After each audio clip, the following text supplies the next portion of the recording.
देश का नागरिक कौन होगा नहीं होगा ये चुनाव आयोग तय नहीं करेगा। ये तय करने वाला भारत सरकार गृह मंत्रालय है। इसका मतलब बीजेपी ने कोई तैयारी की है बहुत बड़े पैमाने पे बेईमानी करने की।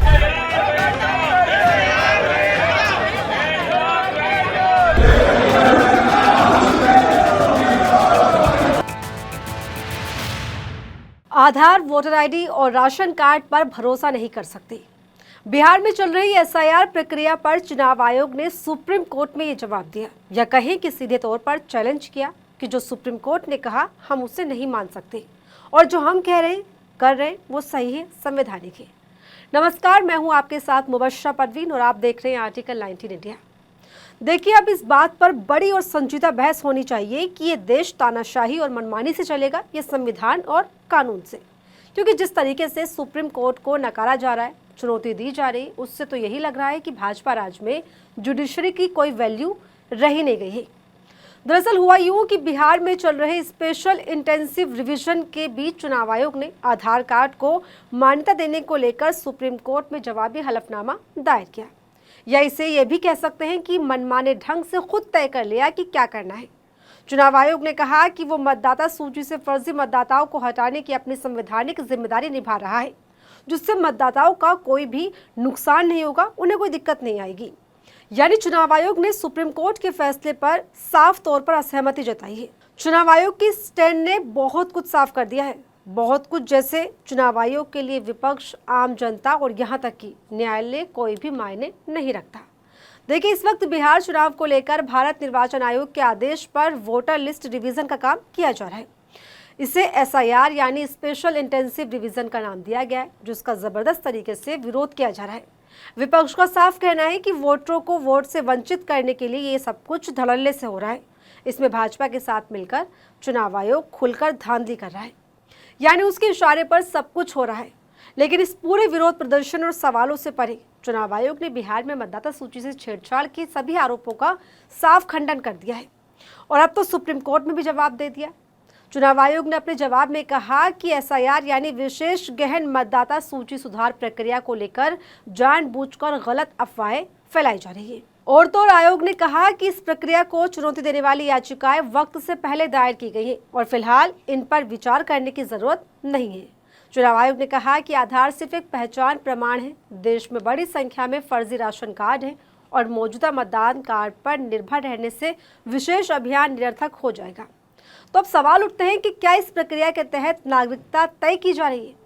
इस पर भी चुनाव आयोग ने जवाब में कहा कि मतदाता सूची में नाम न होने के चलते किसी व्यक्ति की नागरिकता खत्म नहीं होगी और न ही इस प्रक्रिया में किसी भी कानून और मतदाता के मौलिक अधिकारों का उल्लंघन होगा।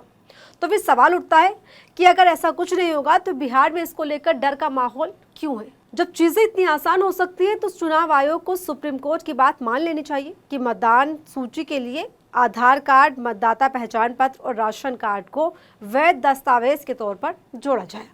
लेकिन नहीं, ऐसा भी कुछ नहीं होगा। हमारा जो मन करेगा हम वो करेगा, किसी के भी पप्पा से नहीं डरेगा। ये वाली स्थिति है, जैसे इन्हीं की लाठी और इन्हीं की भैंस। पूरे मामले पर जिस तरीके से चुनाव आयोग जवाब दे रहा है उससे साफ पता लग रहा है कि ये काम इशारों में हो रहा है और आयोग मोदी सरकार की कठपुतली बने उनके फैसले पर उनकी तानाशाही को डिफेंड करने में लगे हुए हैं। अपने हलफनामे में आयोग ने यह भी आरोप लगाया है कि याचिकाकर्ताओं ने कई जरूरी तथ्य छुपाए हैं, जैसे कि उनकी अपनी पार्टियां इस प्रक्रिया में भाग ले रही हैं और बूथ लेवल एजेंट के जरिए सहयोग कर रही है। आयोग ने कहा कि कुछ लोग इस प्रोसेस को गलत तरीके से पेश कर रहे हैं, जिसकी छवि खराब की जा सके। ईसीआई यानी कि इलेक्शन कमीशन ऑफ इंडिया ने यह भी कहा कि याचिकाकर्ताओं द्वारा प्रस्तुत आंकड़े काफी पुराने हैं। उनके मुताबिक याचिकाकर्ताओं ने जानबूझकर तथ्य कोर्ट से छुपाए हैं कि उनके पास जो रिपोर्ट्स है वो अधूरी हैं और पुराने आंकड़ों पर आधारित है।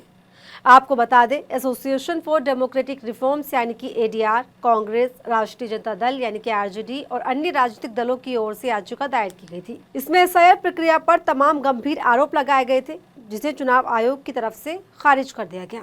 मामले में सुप्रीम कोर्ट ने 10 जुलाई को दायर याचिकाओं पर चुनाव आयोग को नोटिस जारी करके 21 जुलाई या उससे पहले अपने जवाब को दाखिल करने का निर्देश दिया था। जस्टिस सुधांशु धूलिया और जस्टिस जयमाल्या बागची की पीठ ने इस पर सुनवाई की थी। अब आगे जो मामला होगा और उस पर सुनवाई की जाएगी वो 28 जुलाई को तय की गई है। लेकिन ये मुद्दा अब और ज्यादा गहराता जा रहा है, क्योंकि चुनाव आयोग की तरफ से जो दलीलें दी गई उससे राजनीतिक तूफान आना लगभग तय था। इस बीच सोमवार 21 जुलाई की शाम को हलफनामा दायर करते ही चारों तरफ भूचाल मच गया। बिहार विधानसभा में आरजेडी ने चुनाव आयोग और बीजेपी को आड़े हाथ लिया। जमकर विरोध प्रदर्शन किए गए, खूब नारेबाजी भी हुई।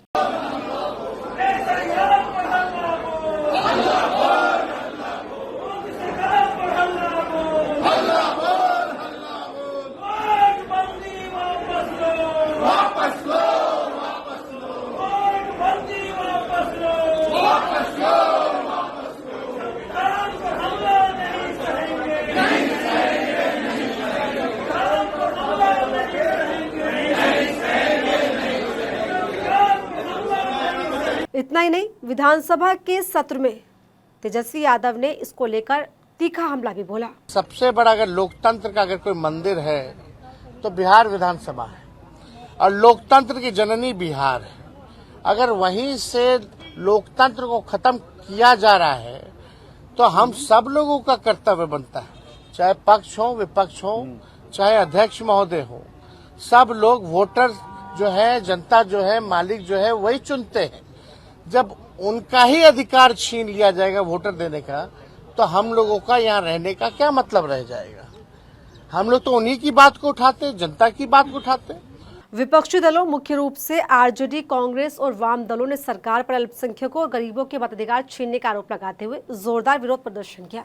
विधायक काले कपड़े पहनकर विधानसभा परिसर में इकट्ठा हुए और नारेबाजी की। राबड़ी देवी के नेतृत्व में विपक्ष ने एसआईआर के खिलाफ अपना विरोध दर्ज करवाया। बड़ी बात यह है कि बिहार ही नहीं, प्रदर्शन दिल्ली तक फैला हुआ है, जहां संसद के बाहर विपक्षी नेताओं ने एसआईआर के खिलाफ प्रदर्शन किया।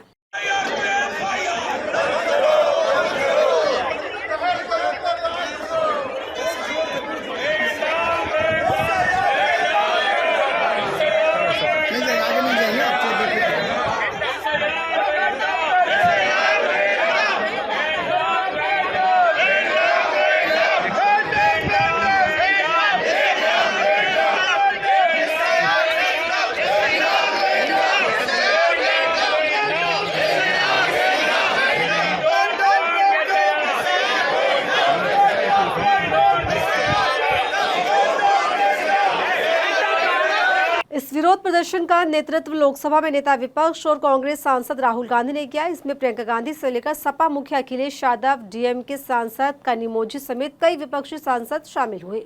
हाथों में तख्तियां लेकर विपक्ष हर मुमकिन कोशिश करता नजर आ रहा है मतदाताओं के अधिकारों और उनके अस्तित्व को बचाने के लिए। लेकिन ये भी बड़ा सवाल है कि विपक्ष को कितना तवज्जो दी जा रही है।